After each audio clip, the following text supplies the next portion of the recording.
Thank you very much, President of Kipchumba. I got some pizza to have this while we have this conversation. Subscribe to Grazy. He has a YouTube channel, by the way. You should go subscribe. I'll put it down in the description. Alright, let me concentrate. I'm sorry. Welcome.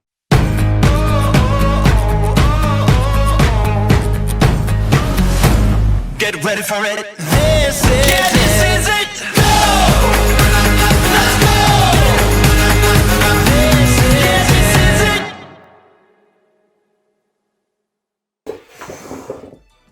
Hello everybody, welcome back to Brian. It's been a while before I sat down and actually did one of these 2-3 things with you guys. I don't know if the frame is good. I'm just winging it now. I want to talk to you guys about it's as if I'm addressing you. It's school time. Wow. The absence and the silence. Yes, of course, it's been a while before we sat down and did like 1, 2, 3, 4, 5, 6, 7, 8, 9, 10. Those are numbers. Catch you guys up on what projects I'm working on right now. Currently, at the moment, I'm just enjoying Christmas. I'm just trying to enjoy the season of the birth. Was Jesus born on Christmas though? There's a guy who actually thinks Jesus was born around October. Think about it. Because if it's December and Jesus was born in Bethlehem, let us go. Yeah, Bethlehem. There's a song we used to sing. Let us go up to Bethlehem. How shall we? No, that's not the one. But that's the idea. Jesus was born in Bethlehem. And in Bethlehem, in December, it's around winter. The nights are so cold. The mornings are so hot. Doesn't make sense. Following my thought process? October, on the other hand, sounds really good because it's a kicker. I don't know why, but it just sounds like a good. The climate generally was warm. Was autumn. That's what I was looking for. So yeah, welcome. You don't know how many times I've actually stopped this video, started all over again, because the thing just keeps stopping. Let me just confirm it's going. Yeah, we're okay. All right. How many minutes do I have? 18 minutes. Wow, that's enough to solve world peace. Take 3. Action. Let me just run it, I guess. Before we did like a sit down and a conversation with you guys. I missed you. I thought I should sit down and I'm repeating myself. You see me scratch my head like this. There are a few things which ran through my mind during this last week. I thought I should come down, sit down with you guys and spitball with you guys, brainstorm more or less, and then make El Nino, because brainstorms. The discussion today will take a different direction, in the sense, giving, appreciating people and showing initiative. I know you guys relate a lot with me and the time, and I've noticed in the statistics on YouTube, the number of people who watch my videos are roughly 18 to 25. So I think the age group is people we experience the same thing, and yeah. So I'm sure what we're going to discuss, you guys will relate. Shout outs to everyone out there doing the most, creating content and trying to make a living out of whatever you're doing. I support you 100%. But I don't have anything to show for it. Growing up is a very essential part of any young adult, and you're forced or you're put in a position to actually make decisions, and it's not easy. Decisions that are major, things that will actually shape your life, relationships that you feel like you should go back to and be like, yo, what's up? I feel like what we did wasn't nice, and I think revisiting it will be much better. Some people call that simping, but I feel that's being an adult, going back and I'm a strong believer of making things right. People mess up. There's this saying in Swahili, chupa mingi zikiwa kwa kikapu zinagongana. In English, many bottles stay together in a box will eventually touch each other. That's a metaphor to us human beings. If you're chilling in one room or with people, if you're socializing, we're all human, so you socialize. You will eventually rub shoulders with 1 or 2 people, which is fine. unless they're the people who will pay your fees and give you credit and allowance. And what I came to realize growing up basically means being aware, being sensitive, and being aware of things around you. When you're young, you're shielded about on the English come back. English, come out. You're shielded from a lot of things that are happening around you. So the ignorance is like a shield. It's like a safe place. And then when you grow up, you now are exposed to such things, and you have to be, aware. It's not easy though. It's not easy. We are all trying to navigate this. All trying to understand what it means to pay your tax. We're trying to understand what it means to cultivate a meaningful relationship. We're all trying to learn what it means to be legit, be authentic. Considering the generation we are in, everybody's generation, considering the time we are in, we have so much room to look. We are forced, or we are put in front of a pedestal or like a stage, and the world asks you, what do you have to offer? Others like my body, others is like my talent, others is like my writing, others is my spoken word, which is fine. There's nothing wrong with that. The problem comes in when it now defines you. The fact that you want to satisfy the standards around you, and you constantly keep on redefining yourself until you lose yourself. You absorb every character that seems good and perfect for the world because it's working for them into your life.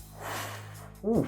Risky business, if I say. And who's talking about society here? Everybody's like, society did this, society standards. My question is, who is society? You and me. We are society. And every time we're saying society has made these standards that men can't do what, men can do this. Listen, hey, look at yourself in the face and tell yourself, Nani, you are society. You are the hypocrite here. Bro, sis, cousin, uncle, Jennifer, Valentine. Tell yourself, listen, what we're doing right here is not benefiting me or anyone else. I think at the end of the day, you should at least try. But I'm not the principal. This is not school. At the end of the day, you should try to be the person who ends the day either growing yourself or others, or just getting by this big rock we call Earth, flat rock, round rock. Again, debates. Doesn't matter who's right, who's wrong. I'm not trying to be politically right. I just felt it's very necessary to come here and tell guys, Instagram is a good place. It's been put, and I talk about it a lot. It's a good place. It's been put up there to connect. That's the idea of social media, to connect people. But then, man, you should just filter and be very careful what you watch, because the social media can really influence you. And hey, the algorithm is not my friend right now. It's been sending me a lot of sad things, like, oh, it's time for you to level up. Oh, I made $2 million. And why? It's like it knows I'm broke. It knows that this guy has nothing. I've learned stuff. I've learned lessons during this time I don't think I would have learned anywhere else. Imagine I'm keeping eye contact because this is serious. You see how uncomfortable I am talking about it. I respect people. I do respect people a lot. I'm trying to be respectful, even the way I communicate with people. I'm the kind of person who wants to cultivate a kind of relationship where it don't have to be plastic. If it is, I'm not having it. We should just bounce. This is not happening. Just a minute. Okay, that's much better. I'm not having it. If I keep being plastic, it's just basically me. I'm not gaining from that kind of friendship. I'm just trying to be honest, not to be rude. How things have been turning out from my past friendships, I would end up finishing up, because of purposes that of me I might know. I'm thinking about my heart right now. Why am I being so philosophical and deep voice and being the reason why I did that? I am a generally nice guy. I want people to go home happy. And some people are like, say that's not how the world is out there. And I was talking about this with Max. Max was telling me some time back, my guy, your charisma will mess you one day. And I didn't agree at the moment. But as we're moving on to me growing up and me experiencing new people and scenarios, I saw he was so right. The number of times that I was like, wow. Let me explain what he meant. I would look at the situation and be like, I know it will work out the way I want or how I would love it to turn out. And in the end, I become disappointed and then I'm mad. He's like, bro, why are you getting mad? I told you it's not going to work the way you want. It's scenarios where in situations where I'm dealing with human beings, I'm like, I know they'll change. They'll be a better person. We can try. They'll see off my life and become better. I've tried that. It doesn't work. And let's just say every fruit has its owner, Every fruit has a person who enjoys it. I don't like watermelons and bananas, and that's fine. You don't love grapes, you don't like oranges. People love grapes. I know those are expensive fruits. Very expensive. I remember when we were 5, we told our dad one day Dad would love some grapes when we get to our 7th birthday. Get me grapes, by the way, if on my next birthday. Okay. I won't say it. Okay. I will. I don't know. But my birthday is in January, right? That's as much as I can say. It's a difficult month, I know. People are basically spent, thin, wheated from December's functions, and it's a sad story. That's the end of that. Anyway, back to my point. Me being overexcited and charismatic, it really took a toll into my character. I didn't really get rid of it. I worked with it, morphed it. Morphosis. Metamorphosis, that's biology. I know it from a friend. I morphed into this new person who's, realistic, but also optimistic. Realistic, but also optimistic. Realism comes first, and then optimism comes, later. If it works out, yay. If it doesn't, yeah.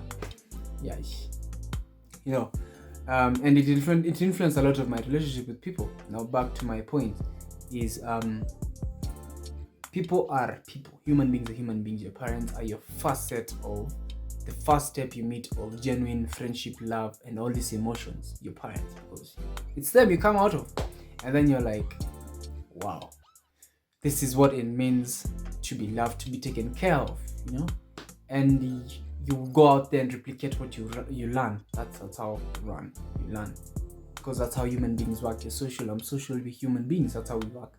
So later into the story, you find this young person is broken, damaged, and they come into a new relationship where you are optimistic and happy and great, and then you realize, oh my goodness, this person is broken, and the type of love they're showing you is what they know. I'm not trying to say it's the best. Toxic people are out there, and they can really drain you a bunch, but take care of them. Make sure you're not being rude. I go by this principle in life. I do to others what I love to be done for. It doesn't always have to come back. Trust me, it never comes back. If it does come back, it's moments I don't expect, but it'll make you clearer in making judgment. It'll keep your mind clearer. This is more of like a heart-to-heart conversation I should have with you guys.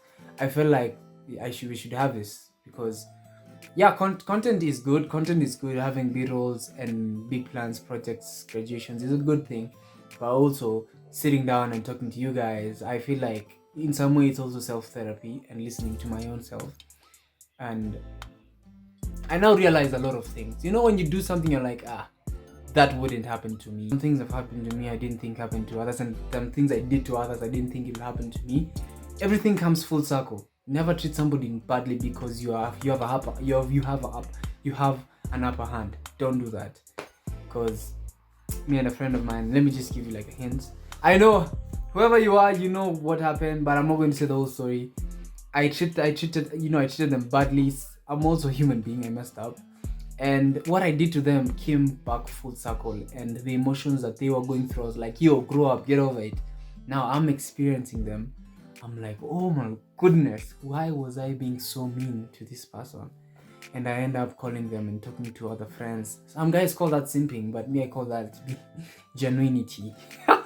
Making up words and excuses. But if you realize your circle is getting small, makes sense. It's much better that way.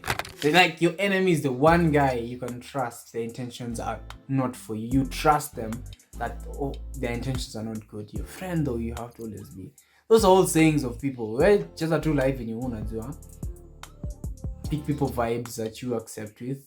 You don't always have to agree with them, but if you have a common ground and you don't disrespect each other, new vibe. I feel that should be it. Just to mention, these things that I'm talking about as I grow from previous videos might change. As I grow, my perspective change, so I'm not limited to this. But as for now, the way I'm feeling And the demographic in YouTube is from 18 to 25. Did you know? By the way, subscribe. Thanks for subscribing. Is intense. So I feel like you guys are relating to what I'm feeling. Others are older, have gone through it. They're like, oh, nostalgia. This young man is, you're living the world. You're kind of reliving your life through my lens. So I'm appreciative. Thank you so much for subscribing and staying tuned to some goofiness. Wow. So as I'm growing older, things are getting different. Emotions are becoming different. Tolerance is growing in a different direction. I'm just becoming a whole different person, which I kind of like it. And I don't want to lose my inner child, because my inner child keeps me colorful, keeps me creative, keeps me inquisitive, fun, and just a bunch of joy. I don't know, some of your inner child manze walikuwa baya, some bullies, some nini. Hey, if it's your that situation manze, kunywa dawa ya minyoo. I feel like that will help. Imagine you're applying for a job and they're like, can we get some blood samples? And oh, sorry sir, I think in this study we've just discovered you have meningitis. No, that's not a drug. Wait, what? Yeah, alcohol. I'm sorry, the job description does not allow people who intoxicate. No, I don't intoxicate. I just do casual drinking. No, so I'm very sorry. We don't take that. Yeah, it's messed up. And then I think, no, but listen, you do you, my G. I'm just trying to say don't do drugs. Drugs are not okay. Trust me, they're not. Anyway, it's Christmas. The holidays are here. Do something nice for someone, Send someone a gift, a card, challenges. Oh, and shout out to everyone who actually participated in that thing. Yo, you made my life so much. Thanks. I love you guys. And I think I'm done. I've talked a lot. I've gone round in circles. I think this should do for this evening. Maybe a word to like crown it all. Things are not going to get better. Nah. Things are going to get different. Okay? The circumstances are going to change, and you're not going to go back to how things were. Look at it, globally and mentally. You've experienced a new situation, new whatever. Don't give up. What you do, you live with it, and then you learn from that experience. Alright? I love you guys. I love you specifically. You watching on your phone, on your tablet, on your computer. You stay safe. Alright? Don't do drugs. Do hugs. And always remember to pray for your neighbor. I want to finish it like this. Check this out. I've done this so many times, huh? Alright, so I'm going to first turn that off. Turn that off.